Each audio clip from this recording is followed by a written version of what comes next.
प्रस्तुत कहानी का शीर्षक है सोना का भाई। रक्षाबंधन का त्यौहार आ गया। बाजार में रंग बिरंगी राखियां बिकने लगीं। राखी खरीदने वालों की भीड़ उन दुकानों पर देखते ही सोना का मन उदास हो जाता। राखियों की कलात्मकता देखकर उन्हें खरीदने के लिए उसका दिल मचल उठता, परंतु अगले ही पल वह सोचती, मैं भला किसके लिए राखी खरीदूंगी, मेरा तो कोई भाई ही नहीं है। वह बार बार छज्जे पर खड़ी होकर सड़क पर आने जाने वाले वाहनों को देखती, राखियों की दुकानों पर तेज आवाज में बज रहे राखी के गानों को सुनती और तब स्वयं गुनगुना उठती, भैया मेरे राखी के बंधन को निभाना। शाम हो गई। लोगों की कलाइयों पर बहनों द्वारा बांधी गई राखियां रक्षाबंधन के पवित्र त्यौहार पर नए संकल्पों और बहन की रक्षा के वायदों को समेटे अब भी एक नई आभा बिखेर रही थीं। सोना का मन नहीं माना। वह दौड़कर एक दुकान पर पहुंच ही गई और सुनहरे धागों वाली एक खूबसूरत राखी उसने खरीद ली। फिर उसे बड़ी देर तक निहारती रही। राखी के बीचों बीच बड़ी कलात्मक ढंग से लिखा था, मेरी भैया। रक्षाबंधन पर राखी बंधवाने उसके मामा जी भी आए थे, जो उसकी मम्मी से राखी बंधवाकर दोपहर बाद वापस चले गए।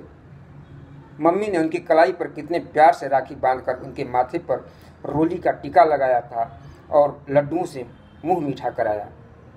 तब सोना का मन ललचा उठा था राखी बांधने के लिए, परंतु हर बार उसका मन यही सोचकर उदास हो जाता कि उसका तो कोई भाई ही नहीं है। देखते ही देखते रात हो गई, दुकानें बंद हो गईं, राखी के मधुर गाने बजने बंद हो गए। त्योहार पर बने पकवान खाकर लोग अपने अपने दरवाजे बंद कर सोने लगे थे। सोना भी मम्मी पापा को शुभ रात्रि बोलकर अपने बिस्तर पर सोने के लिए गई, परंतु सोना को न जाने क्यों नींद नहीं आ रही थी। उसे बार बार इच्छा हो रही थी अपनी खरीदी हुई राखी को एक नजर देखे। कमरे में नीला बल्ब जल रहा था। वह अपने सिरहाने तकिए के नीचे लिफाफे में रखी हुई राखी निकालकर देखने लगी। नीली रोशनी में भी राखी चमक रही थी। उसकी खूबसूरती में जैसे और निखार आ गया हो। अचानक सोना को महसूस हुआ, पिछवाड़े की तरफ खुलने वाली खिड़की के टूटे हुए शीशे से प्रवेश करके अंदर कमरे में कोई चीज हरकत कर रही है। अरे, यह तो किसी का हाथ है जो टूटे हुए शीशे के अंदर आकर अंगुलियों से कुछ टटोलने की कोशिश कर रहा है। यह देखकर तो सोना डर ही गई, परंतु वह तो एक साहसी लड़की है। अगले ही पल यह विचार मन में आते ही उसके मन का भय समाप्त हो गया। वह एकटक खिड़की की तरफ खड़ी होकर उस हाथ को देखने लगी और तब उस हाथ की हरकत बंद हो गई।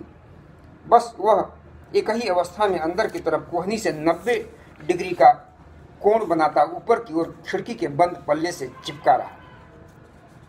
यह देखकर सोना ने पल भर के लिए कुछ सोचा और अगले ही पल उसने लिफाफे से राखी निकालकर उस हाथ की कलाई पर बांध दी। उसका राखी बांधते ही हाथ बाहर चला गया। तभी सोना ने खिड़की की सिटकनी खोल दी। बाहर चांदनी रात थी, इसलिए उजाला था। सोना ने देखा खिड़की के बगल में एक आदमी खड़ा था, जिसके हाथ में एक पिस्तौल थी। अगले ही पल सोना खिड़की से बाहर कूद पड़ी और बड़े ही साहसपूर्वक उस आदमी से बोली, आप कौन हैं? इस तरह क्यों खड़े हैं?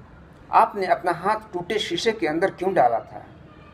मैंने आपकी कलाई पर राखी बांध दी है, आपने बुरा तो नहीं माना? वह आदमी कुछ पल मौन रहा, फिर फुसफुसाकर बोला, मैं एक चोर हूं। खिड़की के टूटे हुए शीशे में हाथ डालकर खिड़की की सिटकनी टटोल रहा था, ताकि उसे खोलकर अंदर प्रवेश करूं और कुछ कीमती चीजें चुराकर भाग सकूं। ये तुमने मेरी कलाई पर राखी क्यों बांधी? मेरी तो एक ही बहन थी जो बीमार थी। मेरे पास इलाज करवाने के लिए पैसे न थे, इसलिए वह मर गई। तब से मैं कभी राखी नहीं बंधवा सका। वह आदमी जो स्वयं को चोर कह रहा था, सोना की बांधी राखी को लगातार देखे जा रहा था, जैसे उसकी चमक में अपनी बहन का मुस्कुराता हुआ चेहरा देख रहा हो। अगले ही पल उसका चेहरा खुशी से खिल उठा। उसने सोना के सिर पर प्यार से हथेली फिराई और बोला, तुमने आज एक चोर को अपना भाई मानकर कलाई पर राखी बांधी है। मैं तुम्हें अपनी बहन मानकर तुम्हारी राखी को स्वीकार करता हूँ। सोना यह सुनकर खुशी से मचल उठी। वह अपने कमरे से थाली में रोली और लड्डू ले आई, फिर अपने भाई के माथे पर टीका लगाकर उसका मुंह मीठा किया। चोर का हृदय परिवर्तन हो आया। वह बोला, बहन, मैं अब तुम्हारे घर चोरी नहीं करूंगा। यह सुनकर सोना एक बार फिर उदास हो गई। चोर उसकी उदासी भांप गया। वह बोला, बहन, तुम उदास हो गई हो, शायद तुम्हें राखी बांधने के बदले मैंने कुछ दिया नहीं, इसलिए ना। सोना बोली, नहीं भैया, मुझे तो बदले में कुछ नहीं चाहिए। मेरी उदासी इसलिए है कि आपने सिर्फ मेरे घर चोरी न करने की बात जो की है। मैं चाहती हूं कि मेरा भाई यह चोरी करने का बुरा कार्य सदा के लिए छोड़ दे।